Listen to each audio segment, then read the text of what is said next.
Welcome to Leadership and Life Chat with your hosts, me, Becky Ames. And me, Mark Curtis. In each episode, we'll be illustrating how success in leadership is inextricably linked with success in life. Whether it's leadership in business, society, family or friends, we're all leaders.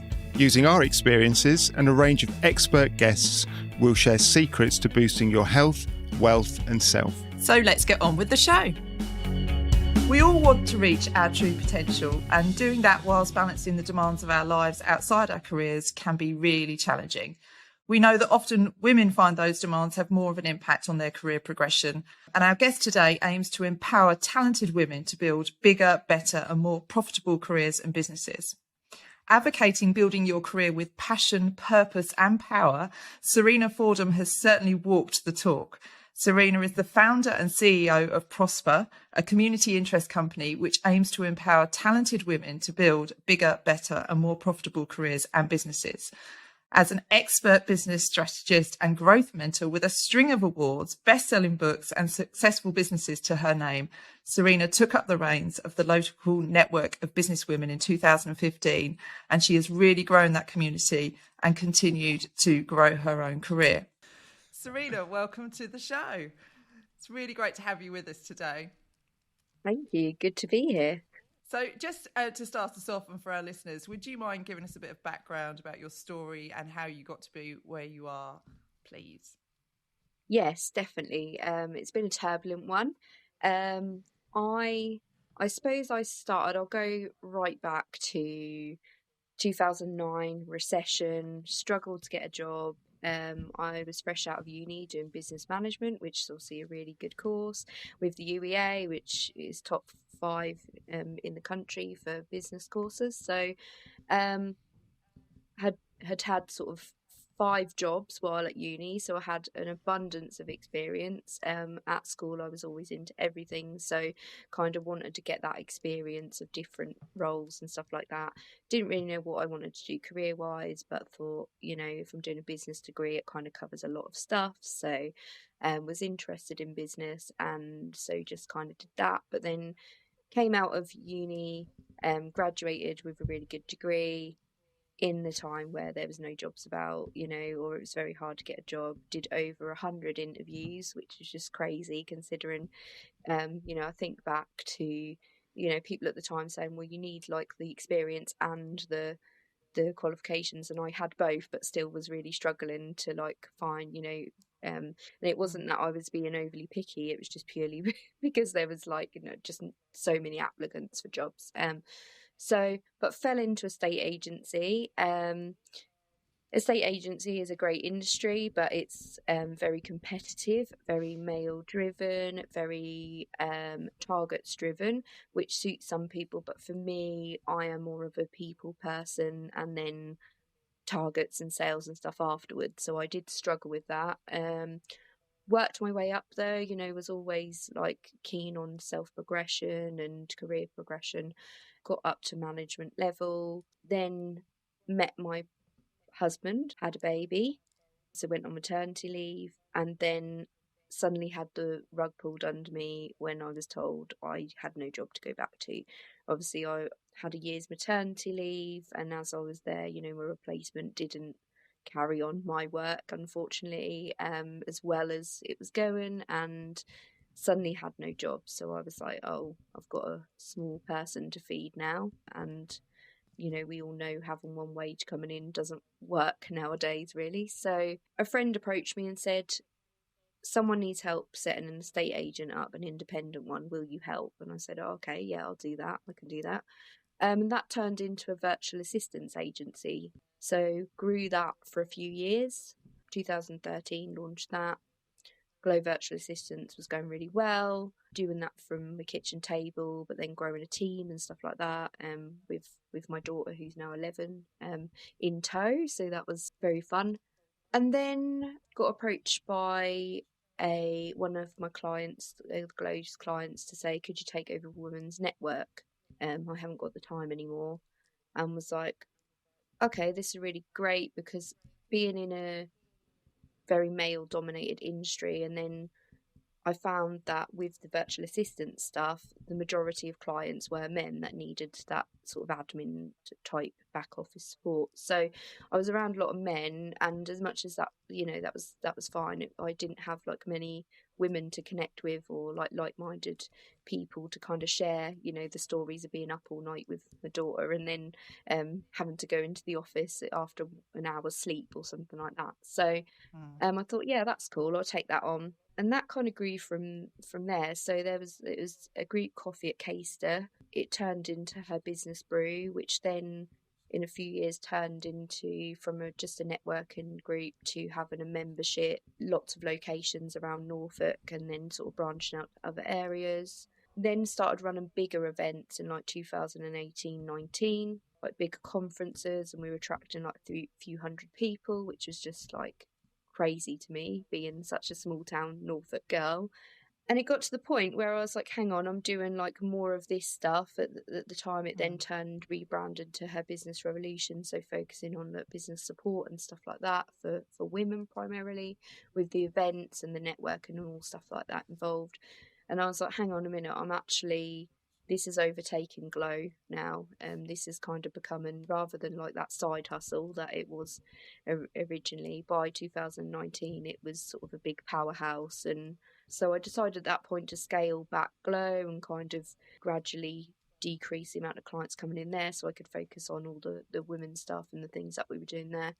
And then obviously 2020 with COVID, that hit, events kind of went out the window. So like half our income overnight like disappeared. But it meant that we could then grow during the pandemic in terms of the community and the training aspect. And we were lucky enough to get a grant from NatWest to support women who basically had their businesses taken away overnight and their clients stripped of them. And that was really cool.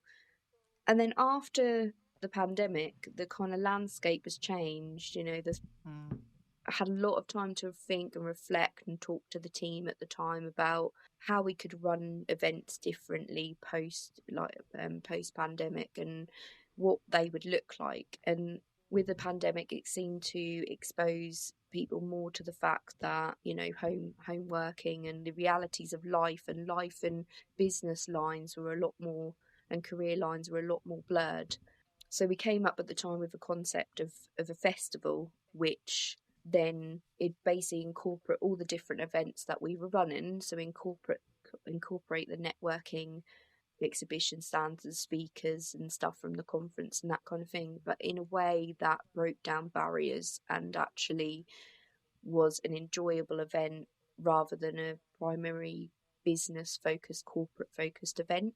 And then kind of out of that, because we were then talking to more and more people who from the pandemic had reflected, and women who'd reflected maybe their corporate career wasn't for them and they wanted to start a business, or vice versa, their business had closed and actually they decided they didn't want to go back to do that, but they jumped into a career.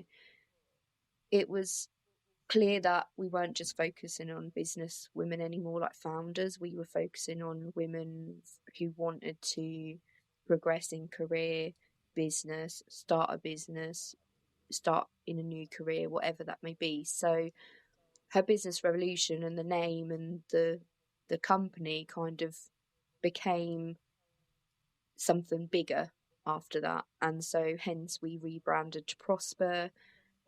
We're focusing a lot more broadly because I think people chop and change in their careers and their businesses, and we want to be there for women throughout that whole journey and not just that smaller sort of aspect, just focusing on business founders. So that's kind of the journey from then to now in terms of ProspHER. In terms of me, it's been a tricky one. My mental health, I've struggled with mental health issues for a number of years. I'm really open about that with anyone I meet and online and stuff. And, I've sort of been on this roller coaster personal journey, I think, and having the women's network from that start of Coffee at Caister in 2015 to now, I think as just having that community has helped me personally so much as well to navigate life and mental illness and the challenges that are faced by being a mum, a woman with responsibilities and trying to run a business,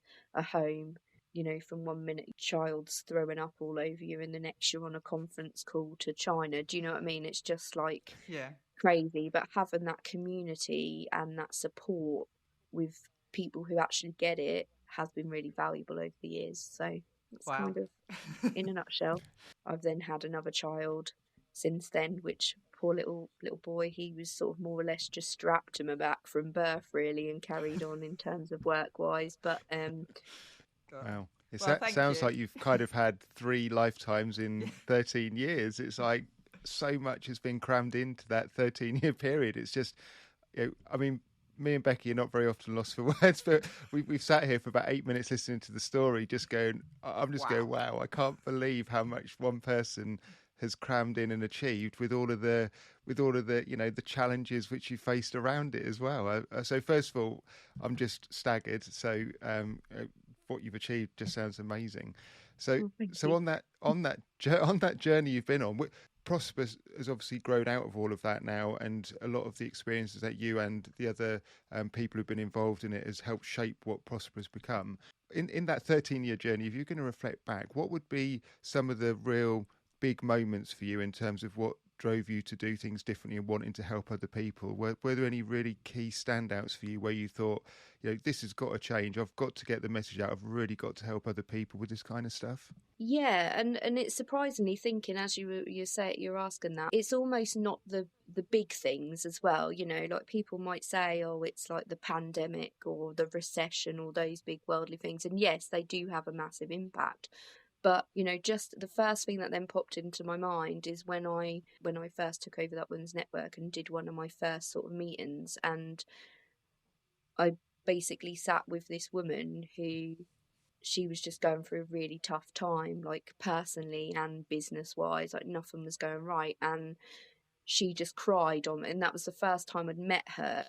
And I think that sort of chat where you can be really open and not masked behind like social media or what you think business and being a founder or a CEO or whatever role you're in should look like, and actually you can feel comfortable enough with a stranger to actually break down in front of them because they've shared some real dark stuff about what's happened with them over in their journey.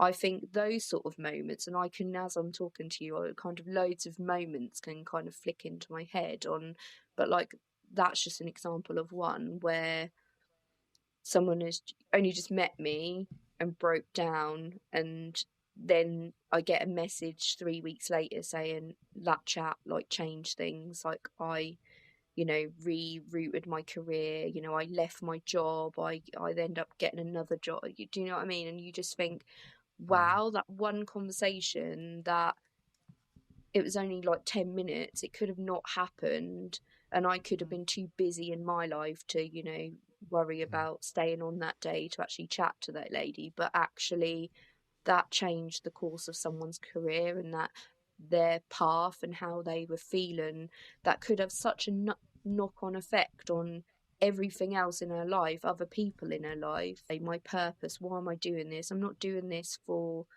the recognition or the awards, the ego side of things, which is all lovely, and it's great to have that validation, but you do it for those, the individuals. It doesn't matter how many you help, how many you support, obviously the more the better, but it actually matters on you change that one person's life for the better. And those sort of moments, I think, women we work with every day, whether they're in our immediate team or partners of events, or we just have conversations up and down the country with women who want to have an input, that changes the direction of where ProspHER's going. Every single minute of every single day, there's a new idea or a new perspective. And I think that's what allows us to keep going, especially through like the pandemic and now cost of living crisis and stuff like that, because we are always evolving and maturing, being better for the individuals. Yeah. Two words came out for me when you were talking about that, which really resonated. The first one was time. everyone's busy, but you were prepared to give somebody some time. And it's the most precious gift we can give to anybody. And the second thing was vulnerability. You were prepared to share your own vulnerability, to give permission to the other person to be vulnerable as well. And even with a complete stranger, if you put those two things into the mix, it's just, as you were saying there, it's amazing what can come out of it. And yeah, I think perhaps as leaders, just generally, not just women leaders, I think men are probably, we can learn a lot from that, because I think in male-dominated cultures, I don't want to generalise, and I don't want to kind of kick men in the whatevers on this, but I think time, busy male leaders don't necessarily give people time, and vulnerability is still a big issue for males, showing vulnerability to other people. And I think that's why we see some of the horrendous things we see. I mean, you mentioned the suicide word there. We've had guests on the podcast before who've said, I think, isn't it 18 to 45-year-old males? It's one of the biggest causes of death.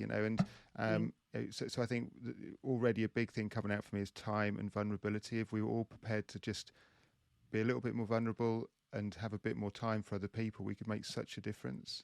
People put up barriers, don't they? They put up facades. They're feeling deflated and they're struggling, and even someone can have a really amazing life but still think, well, why am I feeling this way? And everyone has down days, but I think with social media and stuff as well, that's just kind of exaggerated that people feel they have to put that face on and put that front on to be taken seriously, especially when you get to more, a higher level in a career, or that's almost as if it's seen as a weakness. And I think, not to generalize, but the conversations I have, women do tend to be more open about being more authentic about how they're feeling and if they are struggling, as opposed to men who hire CEOs and founders and stuff, businesses. They struggle to wider audience or online or whatever to admit those struggles, and I think just by feeling that that's not a weakness, that's where strength comes.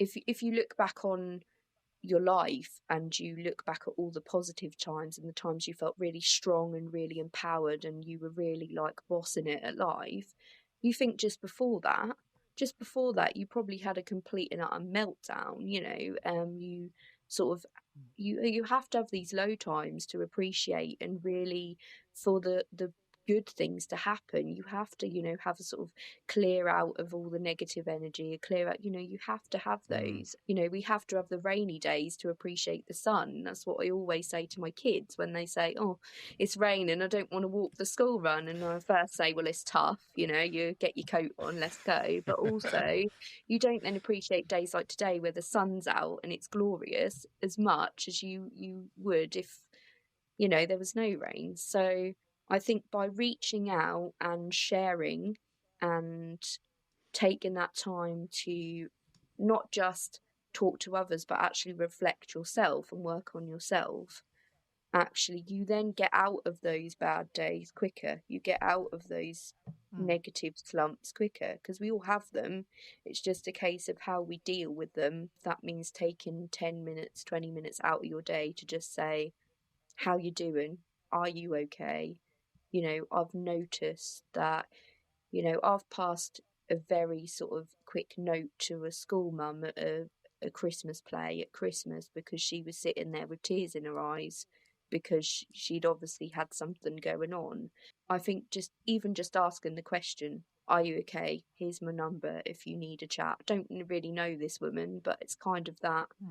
Just if you notice these things, just make that little extra effort, and that could change someone's complete life. They could be going through, I don't know, for this example, I don't know what she was going through, didn't ever get that deep, but someone could be going through domestic violence. They could be going through, you don't know what is happening behind closed doors at that point. If they're feeling like really at rock bottom, that can completely change the course of someone's day, someone's life. Yeah. And I always think, Serena, if you don't, imagine if you hear that something terrible has happened for that person, Yeah. and you didn't do anything. You hadn't Yeah. done something when you'd noticed. So yeah, I completely understand. I mean, actually doing the reaching out is tough, isn't it? You know, and like Mark said, you have to be vulnerable yourself. Just picking up on that point, I know in times in my career, I've felt the need to almost hide my vulnerability, to you know, to put on that facade. And I mean, we work in quite a traditional, it has been quite a traditional environment in the accountancy profession. I've worked here for 26 years now, so imagine when I started, it was a bit different to how it is now. But you know, you had to almost hide that, particularly to be, it felt, a woman, to be able to progress your career. And it's only when I did let that facade down and let people see, you know, what I was really about, I think then I really connected with people. But I think that's a challenge that a lot of women particularly would face, isn't it? That they think they have to put on a persona to get on. Yeah.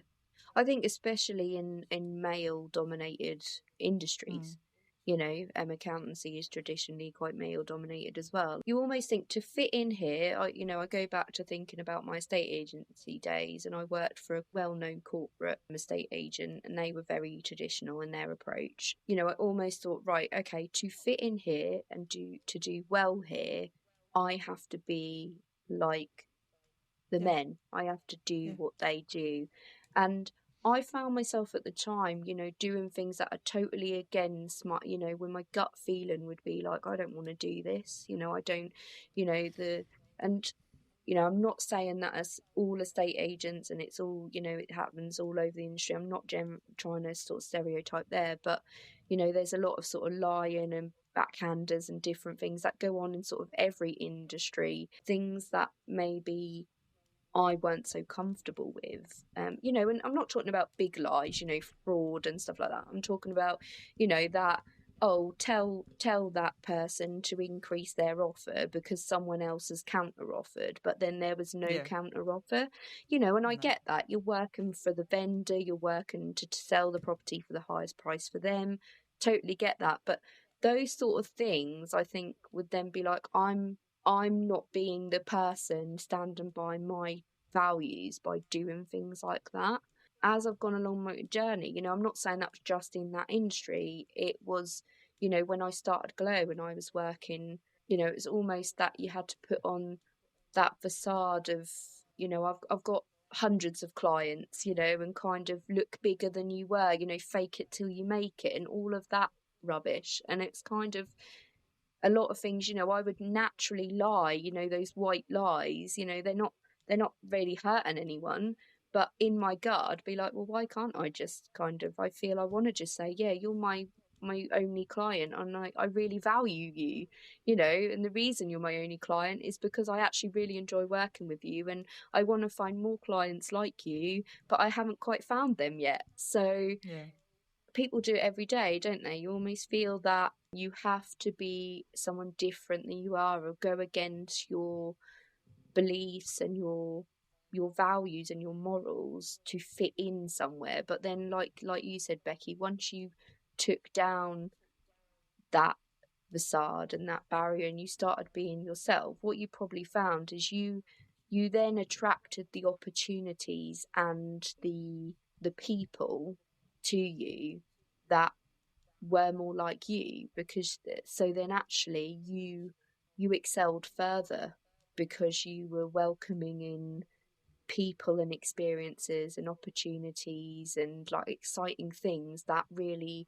you held dear to you and you had values and you wanted to happen. Whereas I think when someone puts a facade up and they're pretending there's something or someone they're not, then they just attract those sort of people to them. So those relationships aren't real. They're not, you know, that person is working with you because they think you're something that you're not actually. And then you're also working with them for the same. So it's a total fake, not authentic relationship. And actually, surely it's better to pull down those barriers and be yourself and attract the people that make you feel happy in this short life that we have. And you're successful because you're happy and you're naturally attracting the great people and opportunities around you. And it's not sustainable either, is it? I think it's exhausting as much as anything, but also it's not rewarding. And I certainly found that if you have the courage of your convictions and you're like, actually, this is not how I want to do it. This is not the culture that I want to promote. And actually, exactly what you said, you then attract more people of that type. And over a period of many years, that culture then shifts, doesn't it? And yes, now we're in a much different place as a society, as a profession, in terms of how open we are and willing to show vulnerability. Probably a lot of people anyway. Certainly at that time, I felt there was a need for me to be one of the boys, to behave in a certain way and to have this, I want to say boss, but Lizzie might tell me that she's going to have to cut that out or something. But, that hard face facade, like, I'm tough, I can do this, I can play with the big boys. And actually, that's a load of rubbish.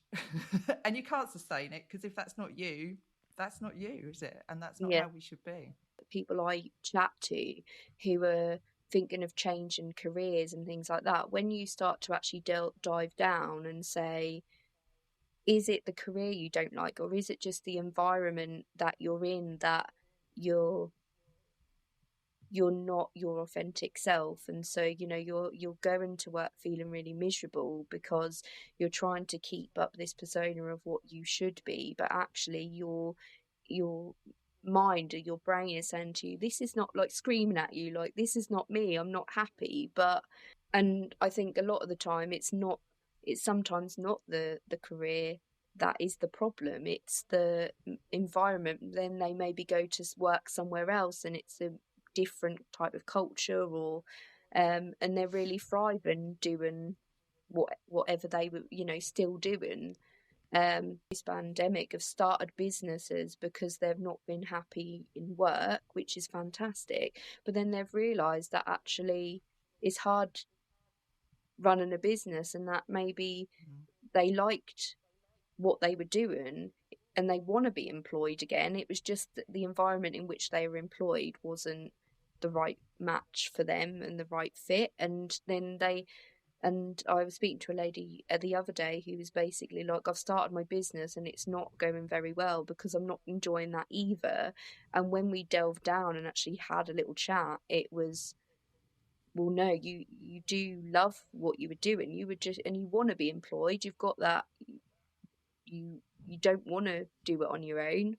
And that's not the path you wanted to take, but you almost jumped out of the pan into the fire without actually thinking, what is it that I want? What attributes, what people around me? It almost doesn't matter what the situation is, whether it's in an employed career, commission-based role. It's about getting down to the core, I think, of your values and your purpose and what you want to achieve, and then finding the best match. It's great to have role models and people and inspiration to look up to, but I think there's a lot of pressure on people to strive to be like that person, and actually a lot of higher CEOs and very successful business owners on paper that I've spoke to have said they still struggle with mental health and they still struggle with imposter syndrome and stuff like that, because actually they've strove for a career which they've got all those success points and milestones, but actually they've got them and then they've gone, this is not actually what I wanted. And I've never paused. It goes back to that time again, never paused and reflected. I've just let the kind of hamster wheel of life and career take me and take me and take me, and got to that point where I'm like, I actually don't want this. No. And I think that the pandemic certainly gave people a lot of opportunity to pause, didn't it, and reflect. But like you say, sometimes people have knee-jerked into, oh, the grass is greener, complete change is needed, when actually it might have been those smaller changes. Obviously moving employer is still a massive change, but it wasn't the career they were in that there was a problem, for example. It was where they were. But certainly, I mean, Mark and I, we discussed this with another podcast guest a couple of weeks ago about how that real need to pause and reflect at times and work out if you are where you want to be is so important, isn't it? And if we never do that, we're just constantly running towards the next thing all the time, which you've mentioned social media a few times, Serena, is, you know, one of the key things that the challenge there is not to always aspire to have what people portray we should be having or should aspire to, or, you know, what does success look like? It's quite interesting, and I've actually personally been doing a lot of work around that lately, because I want to travel and see places, and, you know, having a bigger house, you know, a big, huge, you know, Cribs, MTV Cribs hut type house, and kind of, you know, having, you know, the top of the range car and all those things that you kind of, which were on my vision board when, you know, back when I didn't have children or anything like that. But fast forward to now, I've got 11-year-old and 6-year-old, and actually, like, I like where I live.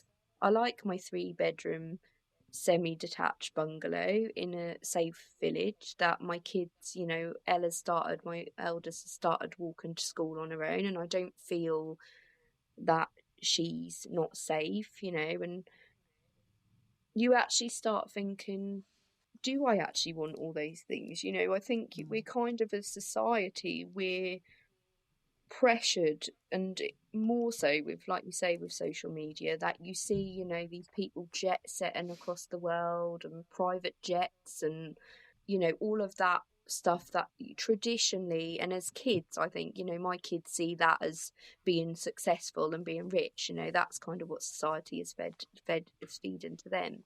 But then when you do actually stop and go, well, actually, I've got some pretty cool things in my life right now, and actually, does it so matter with my family whether I'm living in a tent or whether I'm living in a mansion? Like, actually, some people can't have children and they want children, or they've got a chronic illness which is going to cut their life short, or you know, all these abundance of negative things. And actually, you start, when you practice gratitude in your life and actually looking at the things that you've achieved as real achievements, rather than thinking, oh, I only bought my 3-bed semi, but I'm striving for this big mansion, you're almost just setting yourself up for misery, because you're almost just, not saying if you've got a big house is there's anything bad with that anyway, but almost just, I think, as I've gone through my career and as I've had a family, and I've kind of evaluated, go back to that word again, the purpose and why I'm doing things, you know, is, do I want to jet set the world so I can show it off on social media? Well, no, not really. Not really interested in that. Or do I want to go to, you know, South Africa is a dream of mine, because I just love giraffes. I'm a bit of a crazy, I'm not a crazy cat lady. I just like anything, birthdays, Christmases, you name it. I get everything giraffe focused, and love it. But I want to do that, and I don't want to do that like for social media or to show everyone, or to, No. I want to do it to take my kids to see giraffes. That's why I want to do it. And if people actually took pressure off themselves, you know, it's great to have big dreams, it's great to have really ambitious goals, but make them personal to you, like make them, and understand why. Yeah, and understand why you want you've them. got that. Yeah, because I think for years, you know, that, like, I've done a lot of vision, like, we've done retreats in the past and done a lot of vision board workshops, and I often noticed that, you know, that each of the vision boards would sort of look like a cardboard cutout of each other. You know, there'd be, women would be fighting over the same magazine pictures. And when you start delving into, well, what does that mean? Why do you want that? You know, why do you, you know, that, and there's always that classic, you know, I want to be an international speaker, I want to be an author, I want to be this, I want to be that. And when you turn around and say, well, do you actually enjoy writing? And they go, well, no, not really. I'd probably get a ghostwriter. Then you go, well, do you really want to do a book then? Or is that just something that other people do and you see that as successful, so you've stuck that on your vision board? And actually, it's amazing. Like, I started with my vision board, any sessions I did there, actually in the middle of it, telling them to rip their vision board up and start again, and basically going, and it's amazing how, or put it to one side, and then they would almost like compare their actual one, their personal one of what they, and it was them things that we often take for granted, like, you know, going to the park with their youngest child, or and that's actually there, and then they start to realize that they're living the life that they truly dream of. Your big dream, you are living it, you're doing it, you are successful, you're following your purpose, you're following what you actually want and how you want your life. Okay, there might be some tweaks there. You might need a bigger house because you want to have another child, or you want to, you know, whatever that may be. But actually, the core values and the core things that you see as success and happiness, you've already got. I used to be the most, what I'd call, realistic person, in terms of I wouldn't believe but I always used to see it as, oh, it's total woo woo, it's total nonsense. I don't. But I have actually brought in a lot of like a manifestation and things like that into my sort of reflection and stuff like that. I think people think manifesting and stuff is you know, trying to get those big, that seem unachievable things that other people want, that you think society has told you you need, and that's what you want. But actually, if you do it in the right way and you focus on the person you are and what you actually want to achieve, and like I said, with the vision board, you have things that are, you would consider more realistic, but actually they're personal to you, and it's amazing how you then start just getting more of those amazing things. And it's like we said about the right people gravitating to you, the right things will gravitate to you as well. And I think the quicker anyone who, you know, stop comparing themselves to others and what they think they should be striving for, and actually just rip up the rule book and go, yeah, sod it, I'm just going to do me, that's more or less an instant overnight happy. Definitely. I mean, that stuff is just, it really resonates with me. And as you say, everyone's different, but it's about being authentic and honest to yourself, isn't it? And probably about 15 years ago, I read the book Rich Dad, Poor Dad by Robert Kiyosaki. And that really kind of brought into sharp focus what I really wanted out of life. You know, I was probably, you know, without sounding arrogant, you know, I've had a successful business career.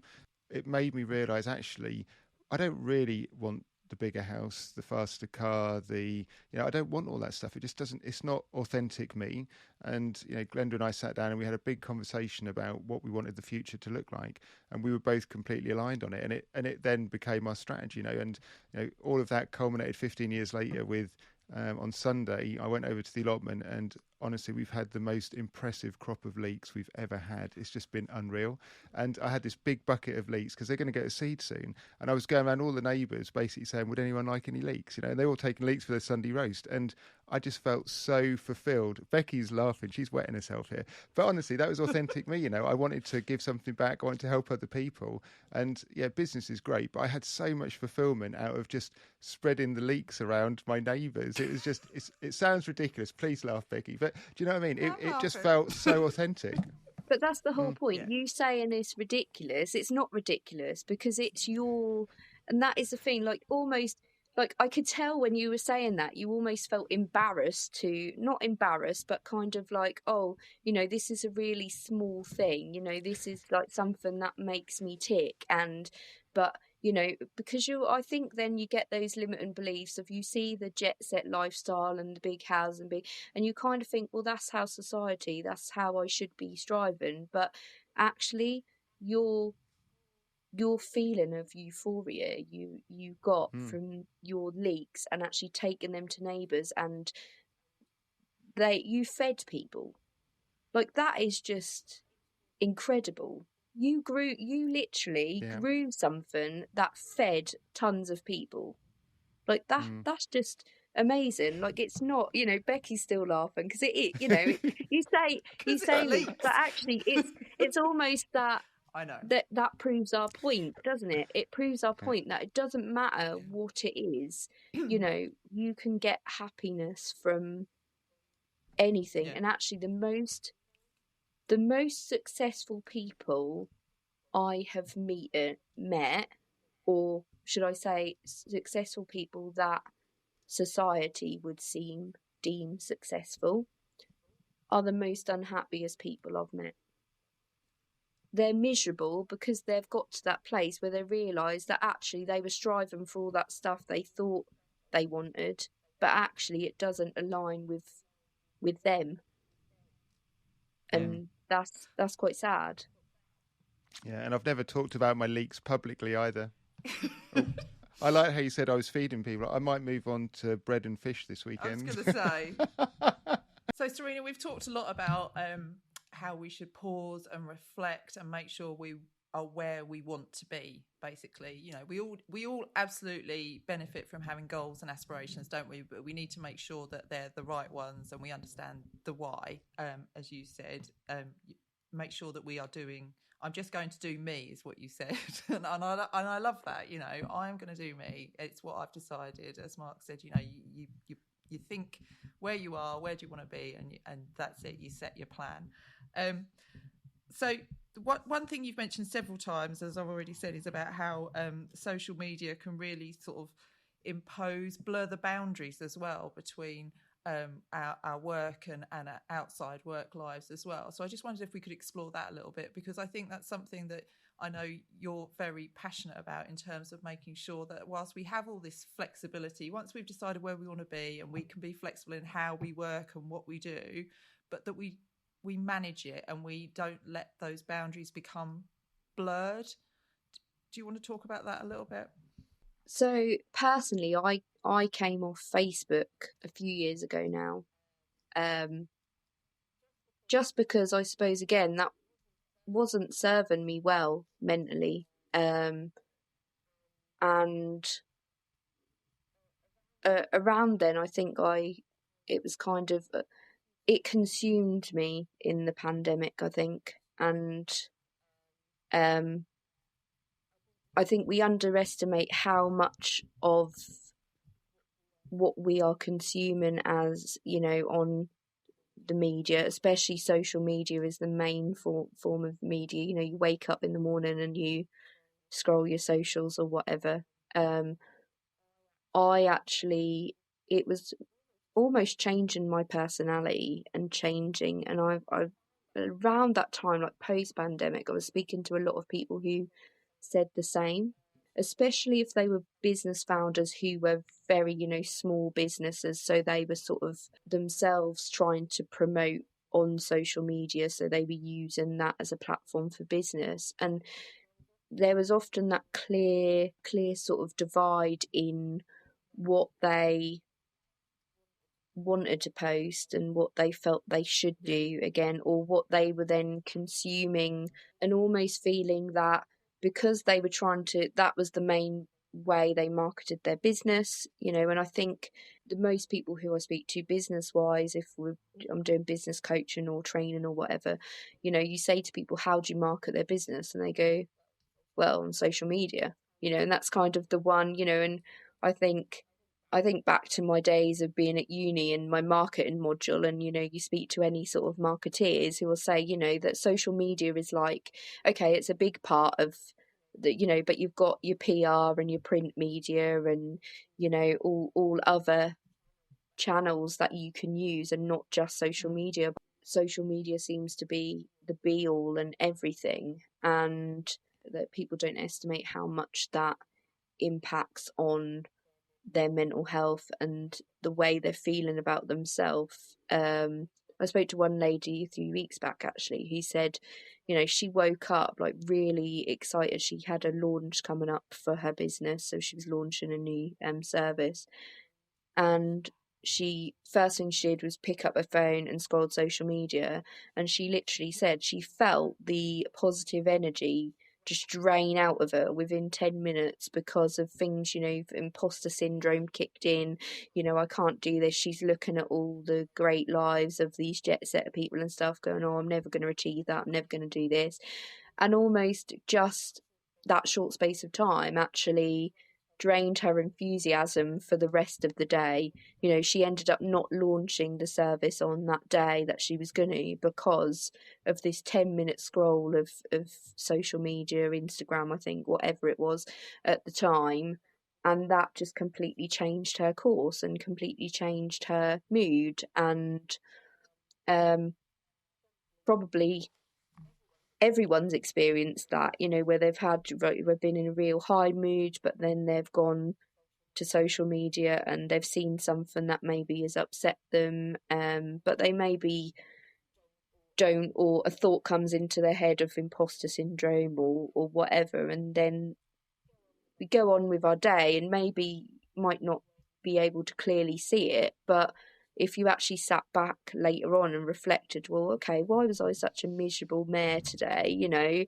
And that actually has taken a whole day of happiness from you and fulfillment and empowerment, because you've seen that one thing that was just an accidental scroll of something that social media wanted you to see from their algorithm, whatever.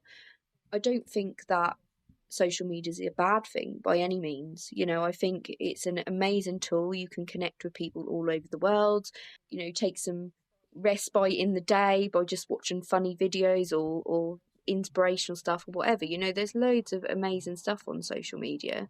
I think it's just about being mindful on how you use it and your purpose for using it. Say, oh, I don't watch the news, or I don't have the news on in the house anymore because obviously that impacts the kids, or that impact. But actually, social media is exactly the same. Like, you're consuming stuff which is not necessarily serving you, your family, but you just do it on an autopilot. And I think when you stop and go, whoa, okay, how much time have I spent this week on scrolling social media for no reason? You know, if you're using it as a driver to your business and you're then looking at the stats and it's working, you know, or you're enjoying the conversations you're having. Like, I love a bit of LinkedIn, and I'm always kind of speaking to people and stuff and gaining connections, and it serves that purpose of what I want. But I think it's just about being mindful that if you're getting to the point where it's not serving you any purpose, and you're kind of the time that you're spending on social media, if it's leading to negative mental health, then do something about that, because that's not good. But if it's also just wasting your time, and you could actually do more positive things with your time, you know, could you read a book, you know, could you watch a documentary, or even just watch something funny on TV that would serve you more? Could you spend that 10 minutes with someone having a really important conversation? And you've got to be honest with yourself as well, haven't you, Serena? You know, I mean, when as you're talking there, I'm thinking there's times where I'm not on much social media, but from a work angle, I'll wander through to the kitchen in the evening and my phone will be on the side, and I'll think, oh, I really ought to just maybe have a look at LinkedIn, or I ought to just check my emails. Absolutely no reason to do it at all, apart from it just kind of, because you justify to yourself why you should do it. And then Glenda will be, what are you doing in the kitchen, Mark? Oh, nothing, just getting a drink, you know. And it's like you almost become a bit devious, because you're thinking, actually, I don't want to admit I'm on LinkedIn again. You know, and I think it's just being honest with yourself, isn't it? It's like, Mark, you do not need to look at LinkedIn again. You know, nothing's going to have changed dramatically in the last 10 minutes. You know, just let it go, you know. So yeah, get that. It's difficult though, isn't it? Because, you know, we're benefiting from increased flexibility. We can work, you know, in a lot more places perhaps than we thought we could. We can vary the hours. We can make work fit around the rest of our lives. And so even if we're using social media in a work context very positively, you know, it's driving business, etc., those boundaries are so blurred, aren't they, in terms of we can be so accessible, and people, you know, we're just slaves to our notifications. You know, you said you might be your emails or LinkedIn, or so we convince ourselves that it's something positive and this is work, but we're not structured in our day as perhaps we might have been, which gives us great benefits. But this stuff really can blur the boundaries, can't it? And I think when, you know, I now time block my time quite I'm quite regiment with that, and I'm quite a sort of chilled, flexible person. But when it comes to technology use, I have started being, because I was finding that, we all have on our phones how much time we're spent on apps, and you think, oh, I'll probably, I've probably just spent like an hour on Instagram today, and then you look and you spent like 4 hours because you've checked it like 20 minutes here, 10 minutes there, and you go, oh my God, what could I have done with that like 4 hours that I've like literally just scrolled? Or, I'll say, oh, I'll go on Instagram to put post up for the business, and and that's great, and then maybe do some interactions from the previous day, fine. But then I'll spend 20 minutes on it, and I'm like, and then my kids are going, Mum, I want breakfast, and I'm like, oh, I'm just doing this. And you kind of think you can get so consumed by it, and so like really easily. And it's just, well, it's what it's designed to do, isn't it? And you can, and I think time blocking is really useful. And when if I'm writing, especially things like funding bids and things that we do, which are obviously like take a lot of brain power, I don't have my phone anywhere near me. I put it in another room, because literally you can get so, and every time your attention goes to something else, you're then losing time. If I've got like, I've set aside 4 hours to write a funded bid, have a break every half an hour for a drink or whatever, headspace, go walk the dog, say, like in the middle of the day. You might check an email, a notification come through, you'll check the email, and then you'll have 10 other emails, so you'll then kind of go through them, and none of them were like really urgent, and you then find like an hour or two have gone by and you've lost that time, and then it takes you another half an hour to get your head back into what you were actually supposed to be doing. And I think, wow, that is a lot of waste of time when you consider, like we said before, time is really precious and we've not got a lot of it. And talking of time, Serena, we're conscious of the time you've given us this morning. The last hour and a bit is absolutely flown by, so thank you for that. We're now going to move into our final 2 questions, which we did give you some warning on. It's our final stock questions. So the first one is, which 3 books or podcasts or publications would you recommend the listeners have a read of, and why would you recommend them? Wow. I did struggle with this because there are so many, and I think we're really lucky that in this day and age we've got access to so many. I would say anything Esther Hicks, Abraham Hicks from YouTube, the more manifestation meditation stuff has really helped me. My mentor Darren Lewitt wrote a book, Dream, Create, Believe, Achieve. Yeah, and that is a really good book about his sort of career, becoming a director in sort of a really successful company. So I definitely recommend that, because that did change my mindset a lot on success. This is so tricky. My book, let's say my book.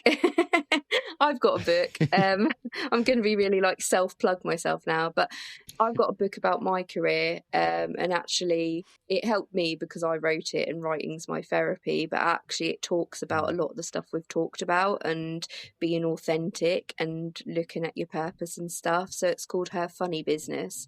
It's basically all about just being like total honest as a business mum. Yeah, we'll plug myself. Why not? Absolutely, yeah. Brilliant. Thanks, Serena. And the final question was, what 3 pieces of advice would you give to an 18-year-old Serena? Well, I kind of thought about this, and I thought, what advice do I give to my daughter? Because that's kind of the same. And number 1 is just be yourself, like unapologetically. Just like I said, just be yourself. Do what you want to do, as long as you're not hurting anyone. Love who you want to love. Do the things you love, and just as long as it's not causing pain to others, then like it doesn't matter. Don't worry about what other people think. Secondly is probably you can't pour from an empty cup, meaning you can't give to others that, like, when you haven't got anything in your cup. So always make sure, it might seem that you're being selfish and you might see it as, oh, I need to be looking after everyone else. But if you're not at your best, your family aren't the best, your business isn't it the best, your career's not the best, etc. So it's totally selfless to love yourself and look after yourself first. And finally, don't let fear win. Don't let fear win. If Mark just said he wanted to have a leek farm, vegetable farm, whatever, even if you thought that was the most craziest idea, if that's what makes you tick, just do it. Don't let those mind monkeys and those negative thoughts win, because we don't live once, we live every day, and you've just got to take life by the horns and just do it, really. Serena, thank you so much. They're brilliant, really good. And I think you've kind of encapsulated all the points that we've talked about actually in those final three, haven't you? Which is just brilliant. So thank you so much. We've really enjoyed chatting to you. As we expected, it's gone off in lots of different directions. Just for our listeners, how can they reach you, find out more about what you do, more about ProspHER Festival, which is in September, of course? Yeah. So best place is our website, prospher.co.uk. ProspHER spelled PROSPHER, so the her on the end there. Or on LinkedIn, me directly. I'm always, not always, obviously, from our chat, but that's a good place to, not always, got those boundaries in place, but yeah, always can be contacted there and get back to you when I can. We'll say. Brilliant. So, yeah, that's brilliant. Thank you. I mean, honestly, I can say, Serena, you are one of the most inspirational guests we've ever had on this podcast. So thank you for everything you shared today. oh, that's amazing. Oh, yeah, thank you. It means a lot. Thanks for having me. Really appreciate it. You're very welcome. Thank you. And we wish you well with everything that you're doing, going on supporting women and others through ProspHER and everything else you do. So, Serena, thank you so much for being with us today. Thank you. Could I have a roast dinner delivered to me on Sunday, please, Mark? Mark, that was a fascinating discussion there with Serena. So many points we could talk about, but we need to find our 3 key takeaways. So what's your first one? The first one was something which came out quite early in the interview, when she gave the example of how she'd helped somebody, and what one of the things that came out of her ProspHER journey, and that was time and vulnerability. And I think the big lesson for all of us as leaders, leaders of ourselves, leaders of our family, leaders of our businesses, is if we can give time and show vulnerability, then that's probably one of the best ways we can support others. Yeah. I think that's a really important one, isn't it? And such an important lesson. We need to demonstrate that as leaders, don't we, as well, and really promote that as part of our culture. So yeah, great one. Thank you. Mine would be from one of Serena's pieces of advice, actually, about you can't pour from an empty cup. And I think that really resonates with me. And that's about how, you need sometimes to be selfish, don't you? You need to take some time for you, because if you haven't got any reserves, you can't possibly be in a position to support, help others, parent, be great at your job, whatever it is. You've got to build up those reserves, your resilience, and take that time for yourself so you can deal with those pressures. And we know that we're being constantly pulled in lots of different directions. And it's just, again, hitting that pause button, isn't it? And taking some time. And we could link that back nicely to the podcast we do with Ben Coomer about, really pausing and reflecting and making sure that we're where we want to be and we understand why we're on the route that we are, where we're going. But, fundamentally, make sure that we're looking after ourselves, because otherwise we can't look after others. Yeah, absolutely. It's a bit like the old aircraft thing, isn't it? You put your oxygen mask on before anyone else's. Yeah. Yeah. So your third one, Mark? Yeah, my third one, I think the phrase Serena used was, I'm just going to do me. So be yourself. You've got to be authentic and be yourself. Don't worry about what other people think. Don't worry if they judge you. We know people have staggering indifference, so they don't really care about other people anyway. So just be yourself. And I thought that was a big one. How much time do we spend trying to be someone else? And wasn't it the Oscar Wilde quote? I think we've had it on the show before. Be yourself, because everyone else is already taken. And Serena, I thought, really eloquently made that point with that phrase. Yeah, no, I completely agree. It's such an important one. Set out your stall, say what you're going to do, and yeah, stick to it. Make sure people know what you're about. Brilliant. Yeah. Thank you so much, Mark. Some great takeaways there. We will include all of the references that Serena made in the show notes and her contact details, so you can reach out to her there, and we definitely recommend that you would do that. Find out more about ProspHER and the work that they're doing there. Really great projects going on there. So that's it for today. Thank you for listening. If you don't already, please follow us on your chosen platform, Apple, Spotify, all the others that are available. Rating us 5 stars really helps other people find us as well. So please do that. You can find links in the show notes, as I said, to everything we've talked about, including links to our website and to our sponsors, Larkin Gowan, Chartered Accountants and Business Advisors. We couldn't do this without them. So check out how their team of experts can help you and your business. We will see you again next week. And in the meantime, don't forget, be kind to yourself and boost your health, wealth and self.